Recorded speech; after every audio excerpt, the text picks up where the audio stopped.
This has been a crazy start to the NBA season. There's a lot of surprises around the league as well, so I want to talk about the biggest surprise for every single NBA team, beginning with the Detroit Pistons. The biggest surprise for me is they really miss Malik Beasley. Like, I understand that Malik Beasley was really good for them last year, and he's not on the team currently for reasons that everyone understands, but I didn't think it was going to impact them this much. I don't think anybody on the team is shooting well from three at all, including Duncan Robinson, who was kind of supposed to be the Malik Beasley replacement. Karis LeVert was supposed to kind of be that guy as well, and it's very clear that the Pistons have a core three of guys in Cade Cunningham, Jalen Duren, and Asar Thompson that are all very good individually, but they're struggling to figure out a way to get them to fit together collectively. And a large reason for that is because of the individual spacing issues of some of those players, as well as the spacing issues of their entire team. And Malik Beasley carried a lot of that weight last year. Not only did he shoot well from three, he also shot a ton. They are missing that volume. They are missing that efficiency. And it's early on in the season, which is something you're going to hear me say a lot, but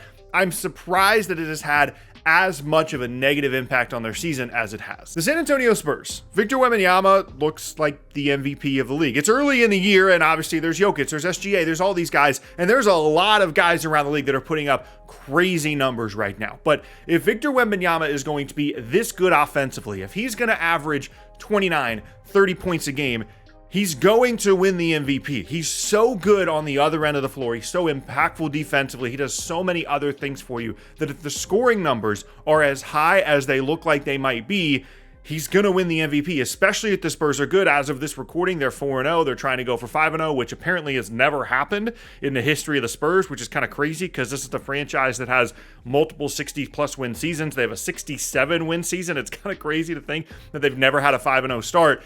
But that has been surprising for me, even as someone that was probably higher than consensus on Wemby coming into the season and on the Spurs in general coming into the season.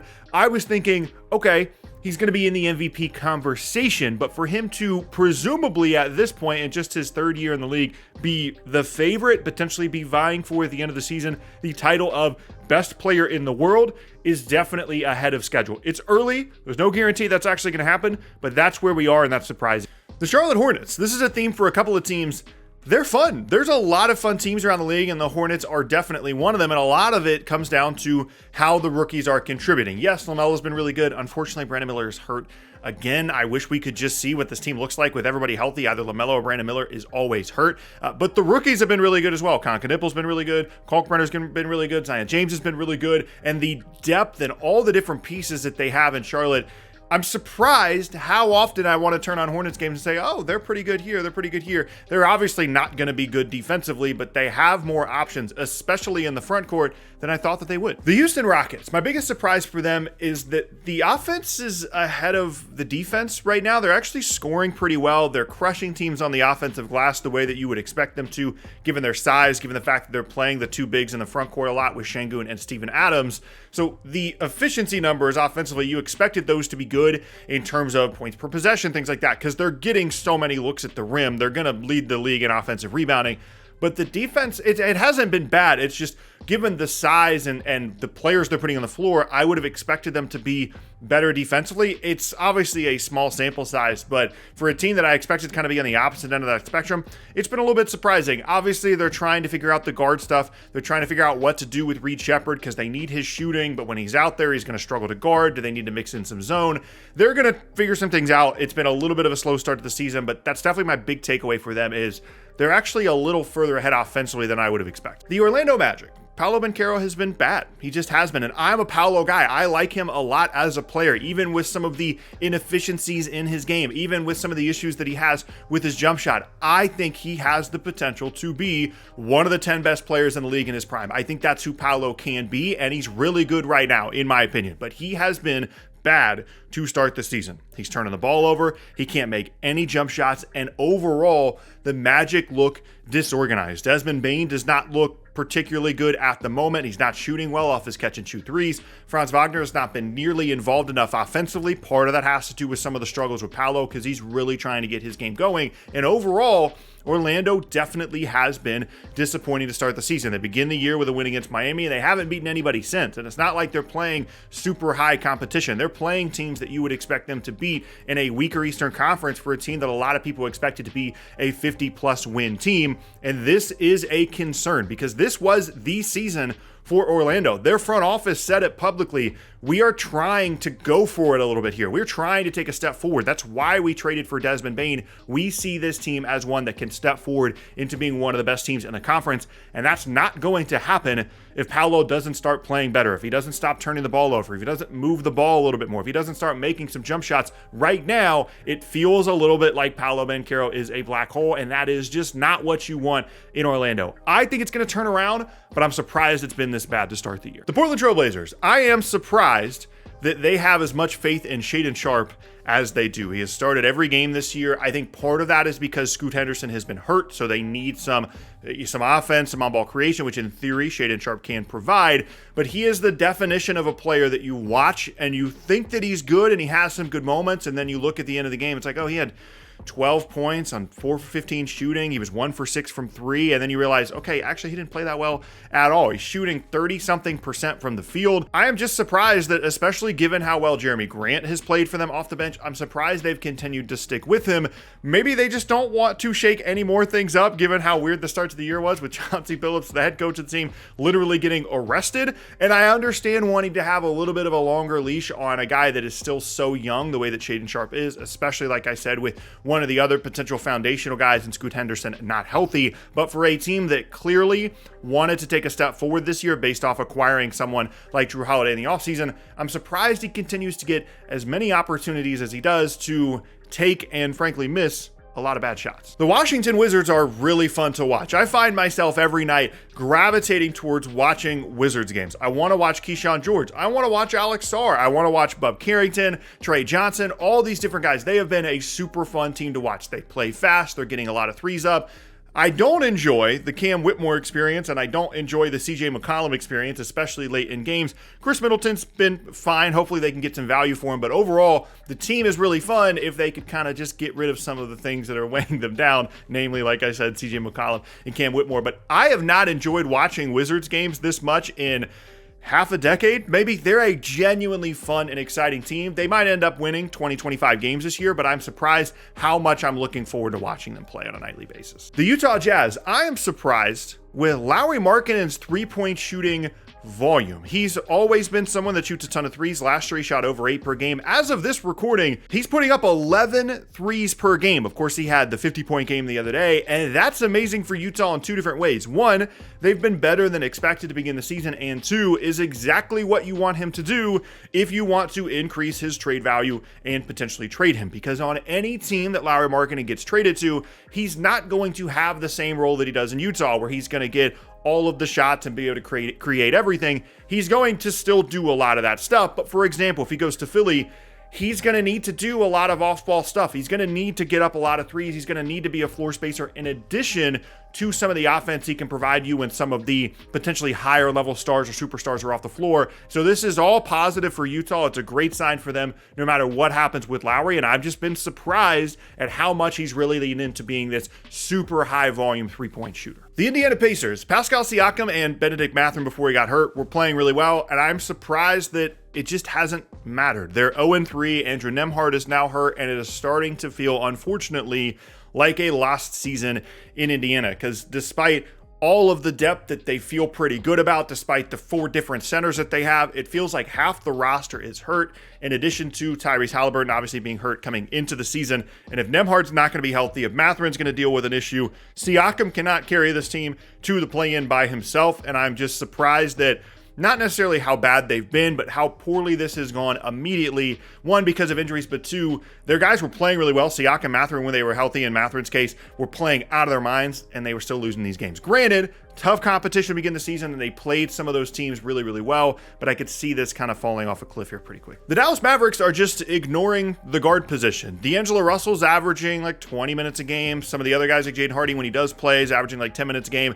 Other than that, it's all bigs and wings. Like Klay Thompson, Max Christie, you could technically say are guards if you want to. They're basically wings. They're off-ball guys that are going to be shooting. They have leaned into the Cooper flag on the ball thing way more than I thought that they would. And at certain points, it has been to their detriment. You've seen them start to lean a little bit more on someone like D'Angelo Russell because they know that they need some of that shot creation. But I'm sure Jason Kidd is thinking, well, we want to make sure that we're not getting worse defensively because that is the strength of our team. We're big and we guard and we rebound. And I'm just surprised that they've actually really gone to what they said they were going to do in Summer League and afterwards, in that Cooper Flagg is going to be the engine of the offense. We're going to run some stuff through Anthony Davis at the elbows, but in terms of perimeter creation, we want this to be Cooper Flagg's team, and that is rare for a team that obviously, presumably, sees itself as a high-level playoff team to give that much trust and faith to Cooper Flagg, especially given that they do have some okay options in someone like D'Angelo Russell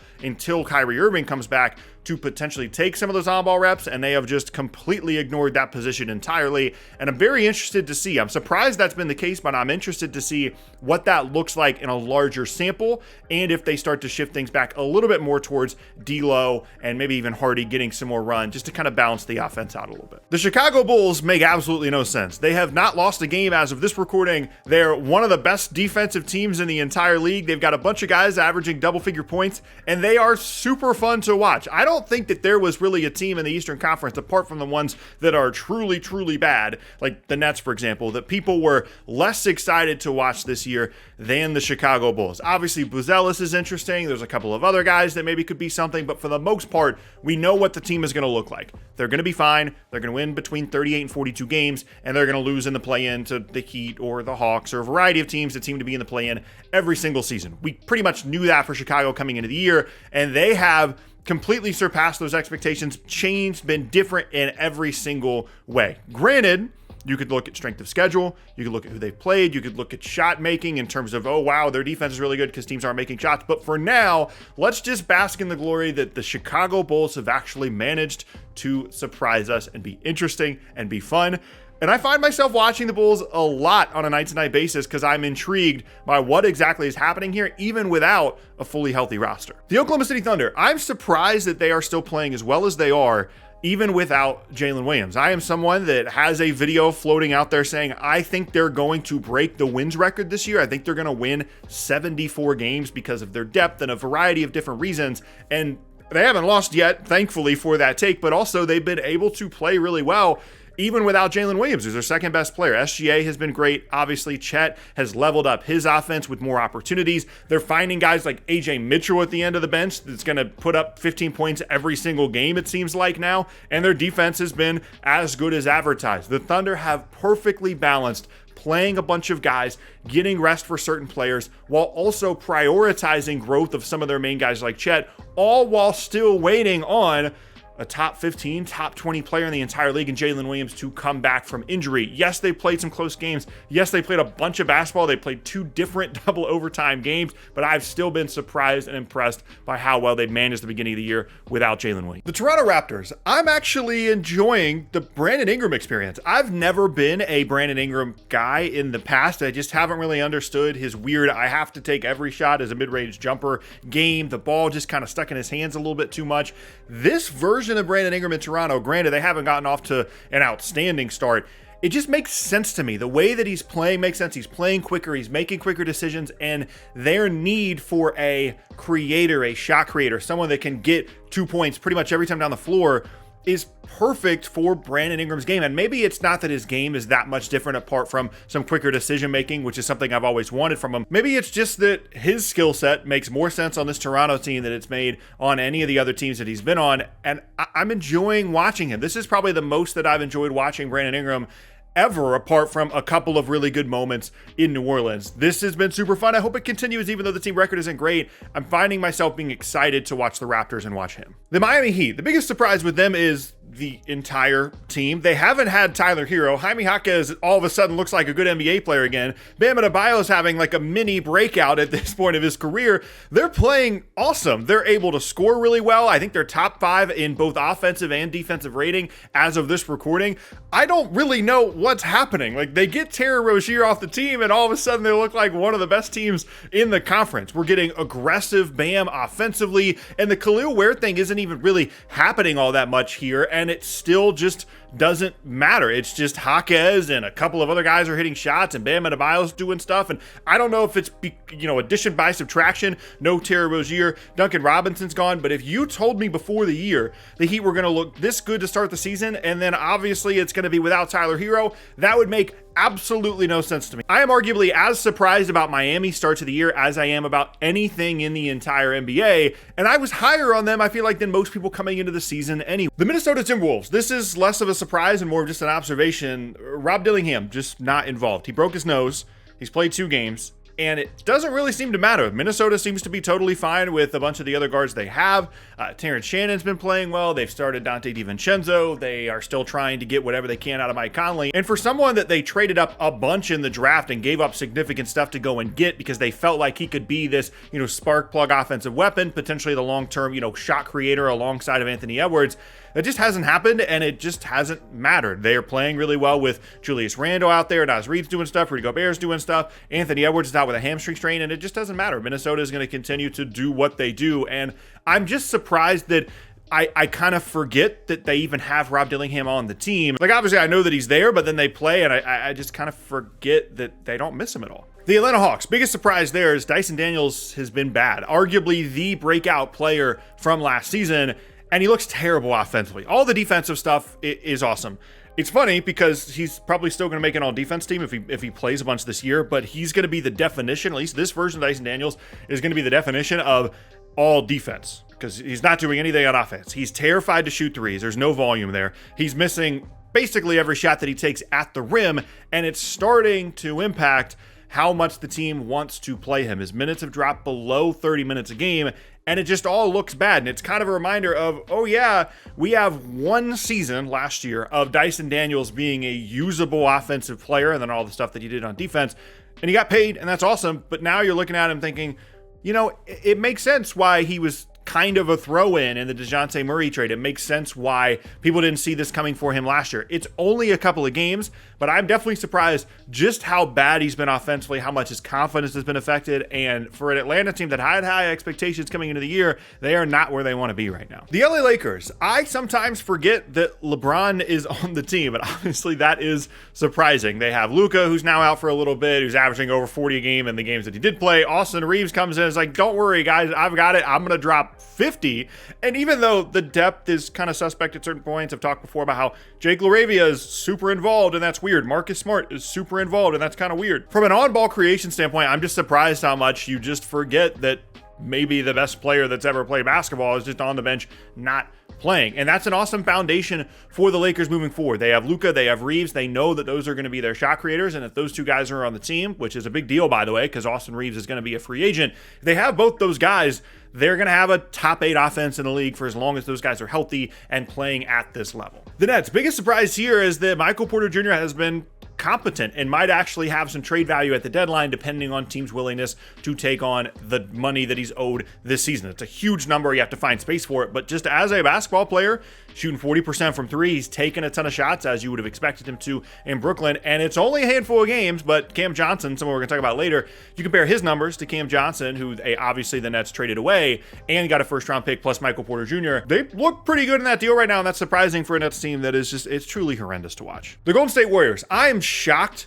how good Jonathan Kuminga looks with this team. We know that the Warriors, when Draymond, Jimmy Butler, and Steph Curry play and are healthy, we know they're going to be good. I think I saw a stat the other day, they're 29-6 or something in the games that all 3 of those guys play. So we know they're going to be good. What we didn't know coming into the year was how Jonathan Kuminga was going to fit in with all of that, given the offseason negotiations, given that they basically signed him to a contract that makes it clear we're probably going to trade you at first opportunity, which would be at this upcoming trade deadline. And right now, he looks like an integral part of the team. He's guarding. He's scoring in ways that don't involve him dribbling a bunch. He's doing a lot of the Warrior stuff. He's shooting well from 3. I did not expect this at all. This felt like a complete disaster potential for Jonathan Kuminga, where the offseason is weird. You come in, you don't have a good year, then the Warriors can't trade you because there's no value. Then you can't go back into free agency and get a big number. And it's been the complete opposite. The Warriors look great. Kuminga looks like an awesome fit. And I, frankly, am shocked. The New York Knicks, I'm surprised how bad Karl Anthony Towns has looked to begin the season. Granted, It's pretty clear that he's not healthy. He almost didn't even play in the first game. There was weird injury reporting going back and forth there. Ultimately, he's going to be fine, but this is someone that had an unbelievable offensive season last year, and so obviously that's where you place your expectations coming into the year. But it's definitely a little bit concerning because obviously with a new coach coming in, roles and responsibilities are going to change, and that was a big part of the conversation coming into the season was Mikal Bridges is going to be more involved on offense. OG Anunoby going to be more involved on offense, and we haven't even seen the full version of the Knicks yet because Mitchell Robinson hasn't even played as he's trying to come back from injury, which he seemingly always is trying to come back from injury, and he presumably is going to be the starter alongside Karl Towns in the front court. That worked well for them in the postseason. I'm not concerned at all, apart from potentially making sure that Karl Anthony Towns is healthy, but I'm definitely surprised that his numbers look the way they do to begin the year. The LA Clippers, I'm surprised how lifeless they have looked at times this season. I obviously understand that it was a weird offseason for the organization as a whole, but prior to all of that, this was a team that felt like they had a lot of momentum coming into the season. They were better than anyone expected last year. The new arena thing went really well. And then in the offseason, they added a bunch of pieces. Bradley Beal, they brought in John Collins via trade. Chris Paul, who, by the way, is on the team. I think people forget Chris Paul is actually on the Clippers. And it felt like there was a lot of momentum here. They're an old team, but they're experienced. They have a really good coach. Positive momentum there. And it feels like all of that has been taken away in the first week and a half of the season. Obviously, like I said, the offseason was weird. I didn't expect the whole scandal around the organization to really impact them the way that it has, but ultimately they'll probably be fine. Probably just a little bit of a slow start from a team that is old and probably not super interested in the regular season in the first place, but I expected a little bit more life and a little bit more energy, and that just has not been there for the Clippers. The Cavaliers, I'm pretty surprised how good they look even without Darius Garland, who's returning from injury. We know that their core four guys are Jarrett Allen, Evan Mobley, Donovan Mitchell, and Darius Garland, but Sam Merrill's out here making a bunch of shots. They've got a couple of other guys on the perimeter that are stepping up as well, and kind of like some of the other teams we've talked about, sometimes I forget that Darius Garland is even on the team because Mitchell is so good at creating on his own, and it makes you wonder, I'm not saying it's going to happen, but it makes you wonder what the team would look like if they were to trade Darius Garland for money purposes, get someone that's better defensively alongside Mitchell. Do they need more creation alongside Donovan Mitchell, or is their pace and space plus Mitchell at the end of games enough for them offensively that they can afford to add some other pieces on the defensive end of the floor? Because we've seen year after year in the postseason, Garland either gets hurt or teams really attack him defensively because him and Mitchell just don't work well together defensively because neither of them really guard super well, though I think Mitchell could, which could potentially solve this issue. But Garland, it's weird because the Cavs are playing well. You think the vibes will be good. It's a good thing that you're playing well despite one of your best players not being healthy. But it just kind of makes the wheels turn a little bit about what they could look like without Darius Garland on the roster in general rather than just hurt. The Phoenix Suns, I'm surprised that the owner thought they were going to be good at all. There was this whole back and forth exchange online. We was talking about different culture. We're going to guard. Things are going to be different. Basically saying, yeah, we got Kevin Durant the heck out of here. Everything's going to be better. No, you're not. You're going to be bad. Now, they haven't been healthy. Jalen Green has missed some time, but they're going to be bad. This is a loaded Western Conference. They can't guard anyone. Dylan Brooks thinks he's the second best player on the team, and he might be right. This is going to be a disaster season in Phoenix, which is going to be made that much worse by the fact they don't have future picks.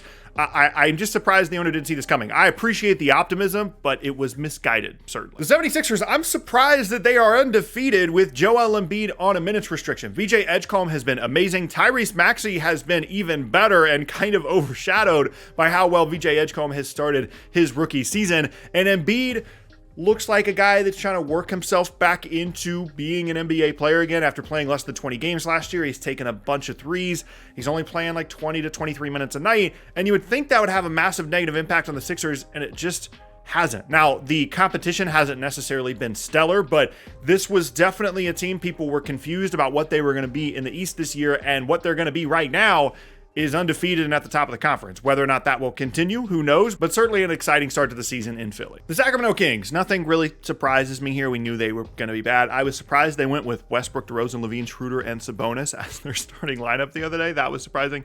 That's all I got. The Boston Celtics are worse than I thought they would be. We knew that they were going to have issues in the front court. We knew they were going to have a hard time rebounding. But what we thought was going to happen was they were going to be able to overcome that with three-point shooting. And yes, the loss of Jason Tatum and Drew Holiday and Kristaps Porzingis was going to be a big deal. But they still have Jaylen Brown. They still have Derek White. They brought in Anthony Simons. And Simons has had some good moments, but Brown and White have both not been very good. Derek White especially has really struggled to make shots. And if the Celtics are not making between 17 and 23s a night, given their overall volume, they're going to have a hard time beating anybody because they're going to get crushed on the glass. They're not going to be good at the end of games because they don't have a clutch guy to give the ball to all the time. And they're having a really difficult time creating good shot opportunities. So even if they get up a bunch of threes, they're not good looks, and so thus they're not making very many of them. I think on the season things are going to level out. I don't think they're going to win like 20 games or anything this year, but this was one of the reasons I was so concerned about them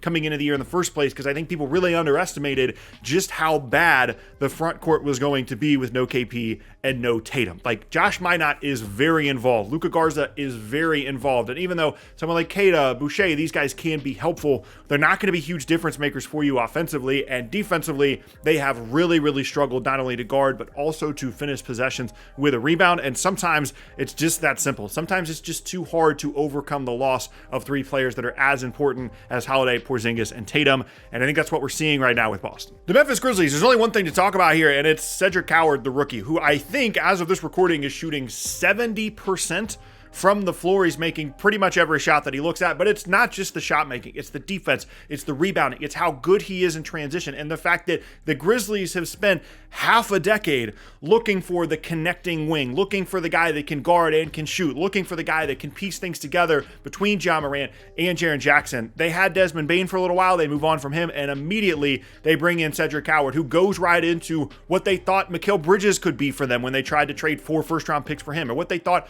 OG Anunoby could be when they tried to trade a bunch of stuff for him.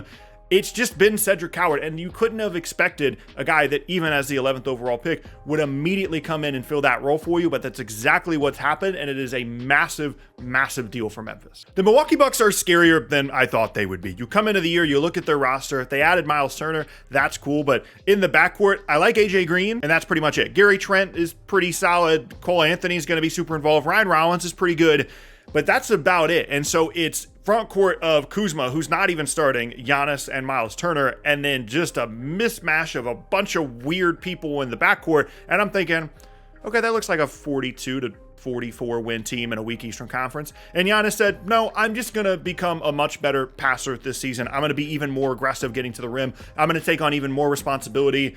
And he's just solved all of their problems. Like, he's making these guards that aren't very good, at least they shouldn't be starting, he's making them work because he's just that good as a passer all of a sudden. And they're hitting shots and they're able to defend the rim really well with the combination of him and Miles Turner.